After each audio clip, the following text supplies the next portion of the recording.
entre guillemets. Hein. Oui, allez-y. Oui. Comme tout est discutable. Oui, oui, parce que des progrès, mais à quel prix?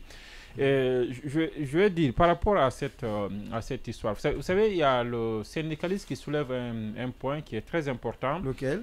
Et il a été évoqué précédemment, c'est que il y a eu un accord entre le gouvernement et le mouvement syndical.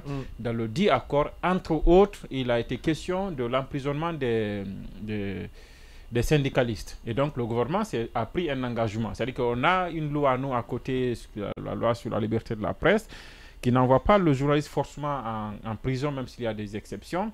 Et de l'autre côté, vous avez un accord avec le gouvernement qui dit nous n'allons pas envoyer nous n'enverrons pas un syndicaliste en prison. Ça veut dire que de deux côtés, le gouvernement se retrouve à violer en porte-à-faux avec ses propres engagements, mais aussi avec les textes législatifs.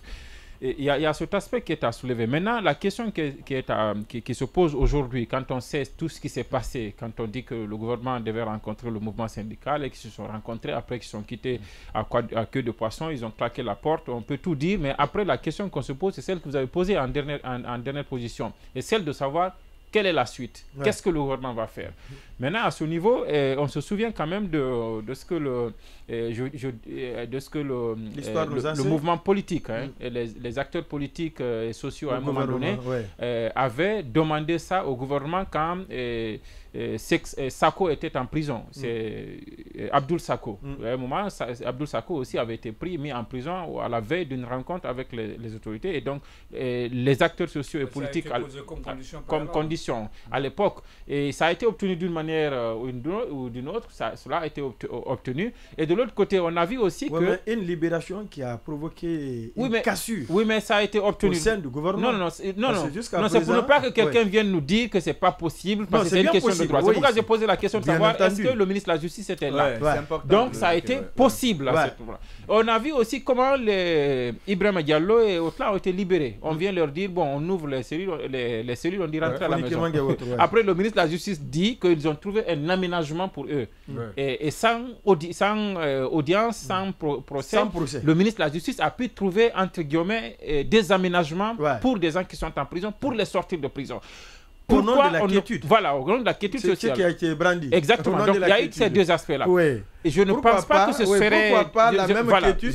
Je ne pense pas que ce serait de la mer à boire que de libérer quelqu'un et qu'on poursuit pour vraiment une... Pour n'avoir exercé que son droit syndical. C'est plus pratique. Je pense que ce n'est pas de la mer à boire. On dit attroupement. Exactement. Il n'y a jamais eu attroupement. Au contraire, ils ont été embastillés. Ils ont été... bien sûr. C'est quand même extraordinaire.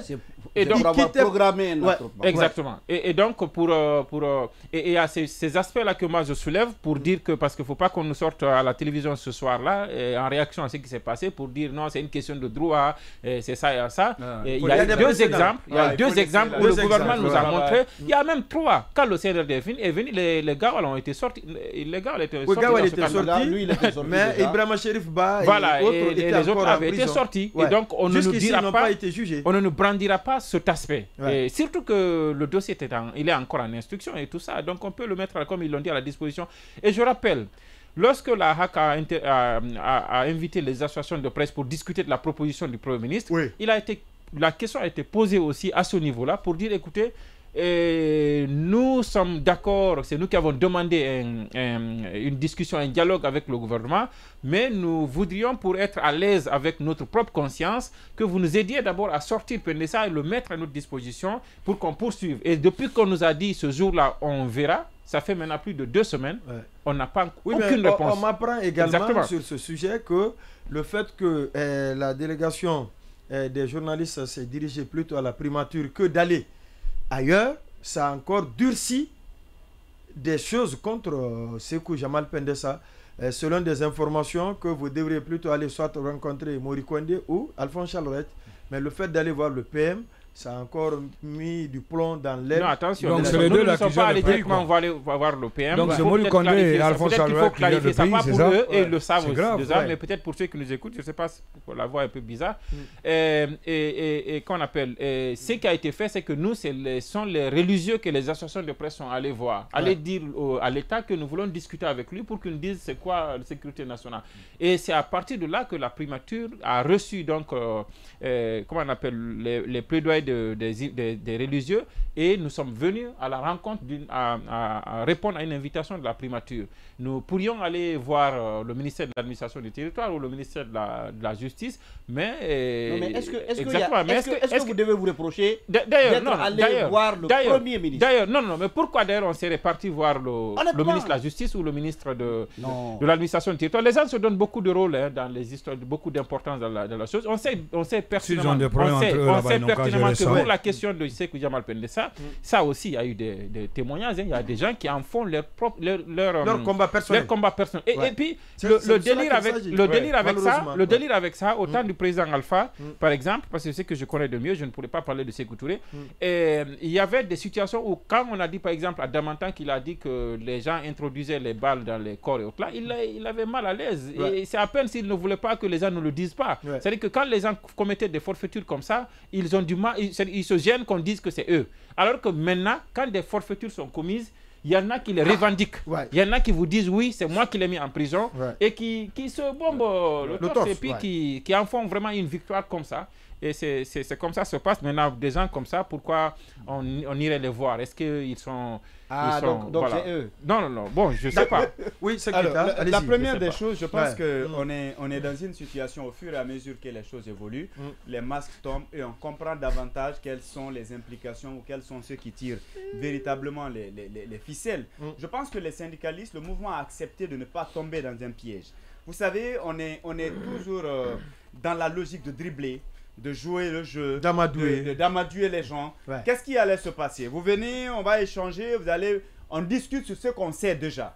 Les revendications sont déjà mentionnées dans le préavis qui a été déposé. On va venir vous écouter, vous allez dire on a dit ça, on veut ça. Après, on vous dira, partez, on va remonter l'information à qui de droit. On fera 1, 2 jours, 3, 4 jours. Ça peut même prendre une semaine. Mais sauf que pendant ce temps, le préavis court. Mais bien, ça, en fait, le problème, le vendredi. L'objectif, c'est quoi? C'est après dire non. Vous avez suivi le ministre Ousmane Gawal Diallo à la RTG, à la veille de la manifestation que le syndicat avait déclenché. Ils ont dit non, il y a déjà une initiative en cours. Il y a le PM qui a désigné le président de l'AA comme facilitateur. Et donc, on laisse ces initiatives en cours pour déclencher une manifestation. Alors, c'est un cas similaire. C'est-à-dire, on commence, ça va traîner. Lorsque vous allez décider de passer à la vitesse supérieure, on dira non, ils ont la mauvaise foi. On a déjà mis un cadre approprié pour discuter de ces questions-là. Il y a eu des demandes et on est en train de les examiner. On n'attend pas cela, on passe à la grève. C'était un premier piège qu'on vient de déjouer. L'autre chose, pendant ce temps, le camarade Pendessa va rester en prison. Si les rencontres s'étendent sur un mois, il restera en prison pendant un mois. C'est le 24e jour aujourd'hui. C'est-à-dire, vous vous rendez compte que l'objectif est de le torturer psychologiquement et de lui dire, on t'a dit que si tu ne fais pas attention, on va faire regretter pour ne pas que d'autres fassent comme lui. Justement, donc c'est que cette politique-là, ils ont bien fait justement de l'éviter en exigeant, mais c'est bien évidemment. Parce qu'à chaque fois que vous partez vers lui, vous vous rendez compte qu'il est fier d'être là-bas aujourd'hui parce que pour lui, le combat qu'il mène est un combat noble. S'il doit aller en prison parce qu'il défend des principes, il pense qu'il est prêt il est en tout cas prêt à l'assumer. Encore une fois, il faut qu'on fasse très attention. La ruse, on sait que c'est ce qui a toujours caractérisé cette équipe-là. On veut tout le temps dribbler, on pense mieux maîtriser le système que tout le monde. Il faut pousser les pions et cette revendication, ce préalable d'ailleurs, je pense que ça ne devrait pas être l'unique préalable. Il fallait même rajouter l'affaire de restriction de l'Internet. Et même ce sont des points de discussion. Oui, mais on peut même l'inscrire aussi au préalable. Parce qu'il faut connaître que pour le moment, il n'y a pas une bonne foi. Il n'y a pas de bonne foi. Sinon, avant même cette ouverture, on aurait dû prendre une première décision qui allait faciliter les choses.